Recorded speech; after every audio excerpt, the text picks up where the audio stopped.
Everyone, welcome to एनवायरोट्रिक्स। मैं हूं doctor Savita कलशन और आज के इस शॉर्ट वीडियो में हम बात करने वाले हैं environmental disaster.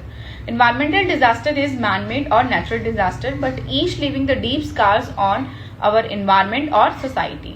According to the United Nations Office for Disaster Risk Reduction, the 90% of disaster in 21st century caused due to the climate change. In India, the National Disaster Management Authority जो है वो बनाई गई थी by the disaster management act 2005 और इसी के साथ साथ इंटरनेशनल फ्रेमवर्क भी है वो सेट किया गया था for the disaster risk reduction, that is the Sendai framework. India की अगर हम बात करें, इंडिया जो है वो एक्सट्रीम वेदर इवेंट जो है इंडिया में देखे जा रहे हैं। फॉर एग्जांपल अगर मैं बात करूं, रिसेंटली इन 2025 में धरौली उत्तरकाशी उत्तराखंड में जो है एक फ्लैश फ्लड इवेंट जो देखने को मिला।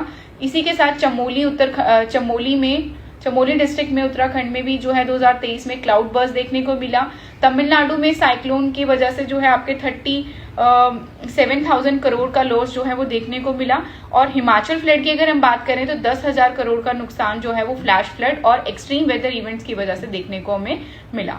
ड्राउट और वाटर स्कार्सिटी की अगर मैं बात करूं तो अगस्त 2023 जो है आपका ऐसा सीजन था, ऐसा मंथ था जो 122 साल में सबसे ड्राइएस्ट जो मंथ था वो आपका अगस्त 2023 में देखने को मिला, जिसकी वजह से एग्रीकल्चर में बहुत बड़ा लॉस आया और खरीफ क्रॉप जो है वो डैमेज हुई थी। और according to the World Wildlife Fund by 2050 the 30 Indian towns face the severe risk. Earthquake की अगर हम बात करें तो 2004 में सुनामी जो है वो देखने को मिली थी, जिसकी वजह से जिसका मैग्नीट्यूड था अर्थक्वेक का वो था 9.1 टू 9.3, जिसकी वजह से 14 कंट्रीज जो है वो अफेक्ट हुई थी और मोर देन 2.3 लाख जो है वो डेथ देखने को मिली थी।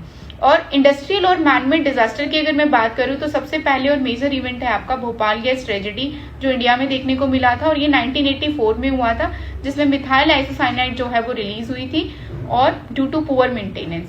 सिमिलरली चेर्नोबिल न्यूक्लियर डिजास्टर जो है वो आपको यूक्रेन में देखने को मिला 26 अप्रैल 1986 में। और फुकुशिमा न्यूक्लियर डिजास्टर जो है वो आपको जापान में देखने को मिला 11 मार्च 2011 को ये इवेंट हुआ था, जिसमें रेडियो एक्टिव लीकेज देखने को मिला था हमें।